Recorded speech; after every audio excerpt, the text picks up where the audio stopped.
पे बहुत बहुत आभार पहले तो कि आप लोगों ने महिला सभा का आयोजन करने के लिए अपनी हामी भरी और सारी महिलाएं और बच्चे भी यहाँ पे काफ़ी अच्छी संख्या में यहाँ पे आए हैं। ग्राम पंचायत आपकी है, सभा भी आप लोगों की है। हम अगर बात करें तो मैं एज जिलाधिकारी, मैं तो इनफैक्ट इसमें आमंत्रित सदस्य के तौर पर आपकी सभा में आज प्रतिभाग कर रही हूँ। और उद्देश्य केवल सिंपल एक इतना है कि जब हमारा एक पंचायती राज का ढांचा बना तो उसका एक सबसे बड़ा जो उसकी अवधारणा थी वो ये थी कि गांव हमारी सबसे लोवेस्ट लेवल की एज एन सबसे नीचे। तो ये चीज जाननी बहुत ज्यादा जरूरी होती है कि विकास तो मैं चाहूँ तो मैं सोचूं मेरा गांव आज अमेरिका का जो कैपिटल है वॉशिंगटन वो बन जाए या जो लंदन है वो बन जाए, लेकिन हमें ये जानना बहुत जरूरी होता है कि हमारे नीड्स क्या हैं और हमारे रिसोर्सेस क्या है, मतलब उन इच्छाओं को पूरी करने के लिए हमारे पास संसाधन क्या है। तो इसका मैं एक छोटा सा एग्जांपल दूंगी कि हम सभी के घरों में सीमित संसाधन होते हैं, लेकिन एज बच्चा जब मैं भी बड़ी हो रही थी तो मैं रोज मान लीजिए अपने पिताजी के पास जाती थी, अपने माँ बाप के पास, और मैं बोलती थी आज पापा मुझे ना बैडमिंटन क्लास सीखने जाना है। तो कहते थे अच्छा बहुत अच्छी बात है। फिर अगले दिन मैं बोलती थी कि अरे मेरे क्लास में ना उसने फलाना ने गिटार खरीद लिया, मुझे आज गिटार भी खरीदना है। कहते थे अच्छी बहुत अच्छी बात है। फिर अगले दिन मैं कहती थी अरे उसने ना एनसाइक्लोपीडिया की किताब खरीद ली है, मुझे वो भी चाहिए। फिर चौथे दिन मैं बोलती थी कि अरे वो जो बच्चा है ना वो तो अपने ट्यूशन कार से आता है, मुझे आप ट्यूशन कार से ड्रॉप करवाओ। तो अब मेरे तो हर माँ बाप क्या बोलता था, बेटा हर चीज तो माँ बाप दे नहीं सकते, आप पहले प्रायोरिटाइज करो कि आपको क्या जरूरी है। यही होता है ना, होता ही नहीं होता, बताओ बच्चों, यस और नो। तो इसका इसी तरीके से हमारे गांव में हमारी जरूरत हो सकती है बहुत ज्यादा है, लेकिन जब गांव सभा की बैठक बैठेगी तो वो डिसाइड करेगी कि हमारे पास क्या संसाधन है और हमारी प्रायोरिटी क्या है, हमारी प्राथमिकताएं क्या है। तो जैसे उदाहरण के तौर पर आज हमने इस गांव में जब महिलाओं की सुरक्षा की बात करी तो जो पहली बात उन्होंने उठाई कि गांव में बाहरी लोग आते हैं और हमें डर है कि वो हमारे बच्चों को या हमारी महिलाओं को या बच्चियों को उठा के ले जाएंगे। तो हमारी सबसे पहली प्राथमिकता इसमें यह होनी चाहिए कि ठीक है, हमारे जो यहाँ पे गाँव के चुनिंदा हमारे प्रतिनिधि हैं, हमारे प्रधान जी हैं, पहला तो ये हो कि आपने ये प्रस्ताव जिलाधिकारी को दे दिया। उसके बाद हमारा जो संबंधित नियरेस्ट थाना है उसके थानाध्यक्ष को हमने बता दिया कि हमारे गांव के आसपास जो भी काम चल रहा है उसमें सभी का सत्यापन कराया जाए। और यदि गांव अगर सामूहिक तौर पर डिसाइड करे कि यदि कोई भी बाहर का व्यक्ति है उसकी पहचान जब पूरी तरीके से जब सत्यापित नहीं हो जाती कि हमें पता ही नहीं है कौन है, तो उसको हम गांव में एंटर नहीं करने देंगे, भलाई वो इसके घर पे आ रहा है या उसके घर पे आ रहा है। ठीक है, ये सामूहिक तौर पे आपको एक निर्णय लेना पड़ेगा। यदि किसी को शंका होती है तो तुरंत 100 नंबर पे कॉल कर सकता है। ये निर्णय आप लोग लोगे, वहां पे उस समय ये नहीं कहना है कि अरे ये तो मेरा मेहमान था, तूने 100 नंबर पे फोन क्यों कर दिया। लड़ना नहीं है, ये सामूहिक डिसीजन यहाँ लेना है कि हमें लगे अगर गांव में किसी को शंका होगी कोई बाहरी व्यक्ति आ रहा है, उसके पहचान सत्यापित नहीं हो पा रही है, वो किसका भाई बंधु है किसका नहीं है, तो हम कोई भी 100 नंबर पे फोन कर सकता है, या हमारे क्षेत्र पंचायत सदस्य प्रमुख जी या हमारे प्रधान जी को बता के तुरंत पुलिस को इत्तला कर सकता है। ये निर्णय आपने लेना है, ये सभा इस तरीके से सामूहिक निर्णय लेगी। दूसरा, कूड़े की प्रॉब्लम। अब आप मुझे सच्ची ये चीज बताओ कि कूड़े किसके घर का है? हमारे खुद के घर का है, सबके घर का है। मेरे घर में अगर कूड़ा हो रहा है मेरे घर में और मैं जाऊं आज जाके बोलूं अपने बॉस को जो मेरे डिविजनल कमिश्नर हैं उनको बोलूं सर मेरे घर की कूड़े के निस्तारण की प्रॉब्लम सॉल्व कर दीजिए, तो वो मुझे क्या बोलेंगे कि तुम्हारे घर का कूड़े का प्रॉब्लम है ना, मैं कैसे सॉल्व कर दूंगा, होगा या नहीं होगा।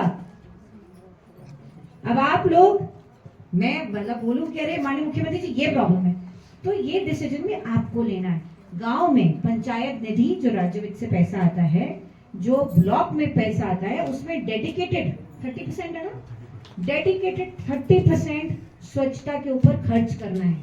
आप लोग को पता है ये बात? नहीं पता तो मैं आज आपकी जानकारी के लिए बता रही हूँ। कि पंचायत में जो पैसा आता है और आपके क्षेत्र पंचायत में भी जो पैसा आता है, जो वित्त आयोग का पैसा आता है, उसमें चाहे वो मैं कह रही हूँ बहुत कम पैसा भी है, लेकिन उसमें मैंडेट है कि वो 30% खर्च स्वच्छता पे ही होना है। तो आपके गांव की सभी के कूड़े की प्रॉब्लम है, आप आज एक प्रस्ताव पारित करो कि हम ये जो वित्त आयोग का जो पैसा है जिसपे 30% निकालना है, हम गांव में कूड़ेदान लगवाएंगे। Problem solve. बताइए, प्रॉब्लम आपने सॉल्व करनी है, मैंने नहीं करनी है। मैंने सिर्फ आपको जानकारी दी है। जितने भी सरकारी विभाग हैं यहाँ पे बैठे हैं, हमारी आपने जो बहुत अच्छी बात बताई, हमारा काम ये है कि हमें आप लोगों के साथ मिलकर आपके प्रॉब्लम का सोल्यूशन निकालना है। कुछ आपके स्तर से निकलेगा, कुछ हमारे स्तर से निकलेगा। जैसे कि उदाहरण के तौर पर आप लोगों ने जो सत्यापन की बात भी करी, तो उससे पहले जैसे अभी हमारी एसएसपी साहब के साथ भी मीटिंग हुई थी, हमने इसमें ये लेटर सभी को निकाला है कि यदि कोई भी भारी व्यक्तियों का सत्यापन जब थाना करता है तो उसकी एक सूची बना के संबंधित ग्राम प्रधान को भी देगा, ताकि ग्राम प्रधान भी वो बिहारी व्यक्ति की कोई भी गतिविधियां होती है उसकी इत्तला थाने को दे सकता है। तो ये मैं आपको दूसरी चीज बता दूं। तीसरा, खेल मैदान की बात है। बच्चों के लिए खेलने के लिए संसाधन नहीं है। यस, ये आपने प्रस्ताव बहुत अच्छा पारित किया। इसमें कुछ सीमित संसाधन आपके पास हैं, कुछ आप लगाओगे, कुछ जिले से लगेंगे, कुछ प्रमुख जी की तरफ से लगेंगे, कुछ विधायक जी की तरफ से लगेंगे। हम खेल मैदान बनवाएंगे। तो अब ये क्या हुआ, इसे कहते हैं, इसे क्या कहते हैं, ऑप्टिमम यूटिलाइजेशन ऑफ रिसोर्सेज। पहले तो कुछ रिसोर्सेज आपके पास ही थे, आपके गांव में, वो आपने लगा दिए। कुछ आपको पता चला कि अच्छा मेरी जरूरत तो है, बट इसके लिए तो मेरे पास मात्र कम पैसे हैं, तो मैं क्या करूं? तो मैं कहूंगी अच्छा मेरे पास तो 100 ही रुपए हैं, 50 रुपए तो मैंने और प्राथमिकता में लगा दिए, 50 जो बचे हैं उसमें से 10 मैं इसमें लगा देता हूँ, 10 में विधायक जी से मांग कर लेता हूँ, 10 में जिले से हम डिमांड कर लेते हैं, और हम इसको डबटेल करके कन्वर्ट करके बना देंगे। ठीक है, प्रॉब्लम सॉल्व हुई। ये सभा का करने का मेन पर्पस ये था मेरा आप लोगों को बताने का। महिलाओं ने जो अपनी अपनी प्रॉब्लम्स बताई, आई कैन अंडरस्टैंड कि जैसे जो बाहरी लोगों की प्रॉब्लम है या स्वच्छता की प्रॉब्लम है, जल, पानी की समस्या है, विभाग यहाँ पे है। उसके अलावा यदि कोई भी ऐसी समस्या होती है जो आप लोग की व्यक्तिगत होती है और विभाग से रिलेटेड है, जैसे एक काकी ने राशन की समस्या बताई, उनको राशन का अंगूठा का नहीं समझ में आ रहा है, तो यदि अगर आप लोग को लग रहा है कि कोई सुनने वाला नहीं है, तो आप लोग कभी भी 1905 पे भी कॉल करके अपनी कंप्लेंट दर्ज करा सकते हैं। ये माननीय मुख्यमंत्री जी की हेल्पलाइन का नंबर है। इसको माननीय मुख्यमंत्री जी खुद समीक्षा करते हैं हर महीने, और अगर उसमें विस्तारण नहीं होता तो उस जवाब के विभाग की जवाबदेही भी होती है।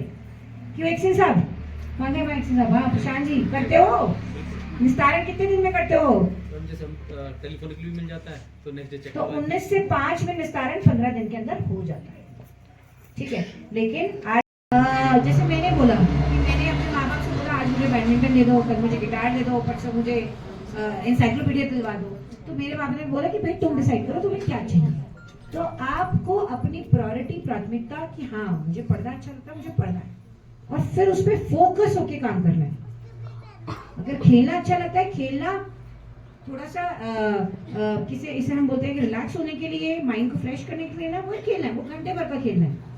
लेकिन अगर आपको स्पोर्ट्स में जाने का मन है तो आप उसको भी फोकस करके खेलो, अपनी प्राथमिकता। और अगर आप सोचोगे अरे हम तो गांव में पढ़ने, मुझे बहुत अच्छा लगा बच्चों ने बोला हमारा स्कूल बनवा दीजिए, वेरी वेरी गुड। मैं यही बोलूंगी कि आप बेटा अगर पढ़ना चाहते हो अपनी लाइब्रेरी की डिमांड करिए। This is a commitment. आपको लाइब्रेरी अगर फुल फ्लेजेड लाइब्रेरी मिलेगी तो किताबें तो जरूर मिल जाएगी, करोगे। ठीक है, और पढ़ाई करो। और माँ बाप जितने भी यहाँ पे माएँ हैं, मैं एक बहुत अच्छी बड़ी चीज बताना चाह रही हूँ, स्पेशली लड़कियों के पॉइंट ऑफ व्यू से। बहुत बार माएँ यही सोचती हैं कि मेरी लड़की बड़ी होगी और उसको तो घर का काम करना है। मेरी माँ ने भी मुझे घर का काम सिखाया, बट ये कह के सिखाया कि बेटा कल को आपको कुछ पढ़ाई भी करनी हो, कहीं भी जाओगे, हॉस्टल में जाओगे, कहीं ऐसी सिचुएशन आ गई कि आप ऐसी जगह फंस गए और आपको अपना खाना बनाना पड़ा, तो क्या तुम बना पाओगी? तो उन्होंने उस पॉइंट ऑफ व्यू से सिखाया। अगर मेरी माँ यही कह के सिखाती मुझे कि नहीं तुम्हें तो बड़े होके क्या करना है, तुम जाओगे शादी करोगी, तुम्हें तो घर का काम करना है, तो शायद मैं वो काम कभी सीखना भी नहीं चाहती होती, क्योंकि मेरी प्रायोरिटी कुछ और थी कि मुझे पढ़ना है। तो आना सब कुछ चाहिए, लेकिन बैलेंस होना बहुत जरूरी है। यहाँ पे जितनी भी माताएं माएँ, अपनी बेटियों को भी आप परिपक्व बनाओ, उनको सब कुछ सिखाओ, लेकिन उनको पढ़ाई अगर करनी है तो उनको वो करने दो, रोको मत। उनको बड़ा स्कूल आज की डेट में आपकी प्रमुख जी यहाँ बैठी हैं, आपकी जिलाधिकारी यहाँ बैठी हैं, मुख्य विकास अधिकारी जो यहाँ पे, हम सब महिलाएं हैं। हम मैं भी उसी ग्रामीण परिवेश से आती हूँ, वहीं पे सब कुछ सीख कर और पढ़ाई भी करी है। तो everything is possible, decide provided आप डिसाइड करो, ठीक है। ऐसा नहीं है कि मम्मी अगर बोल रही है तो आज 2 रोटी सेकनी है तो अरे ये तो हम बिल्कुल नहीं करेंगे, हमें तो पढ़ना है, आप तो आप क्या करोगे। हर चीज का एक बैलेंस बनाइए, सब कुछ सीखना आना चाहिए, लेकिन अपना फोकस रखो। पढ़ाई करनी है तो डिसिप्लिन रखो, रोज पढ़ाई करो 5 घंटा, डिसिप्लिन होना बहुत जरूरी है। तो मुझे लगता है कि बच्चे और आज यहाँ पे हमारे उनकी जो माएँ हैं और जो हमारी और माताएं हैं, ये अपने गांव को आगे बढ़ाने के लिए काफी अच्छा एक प्रयास भी करेंगी।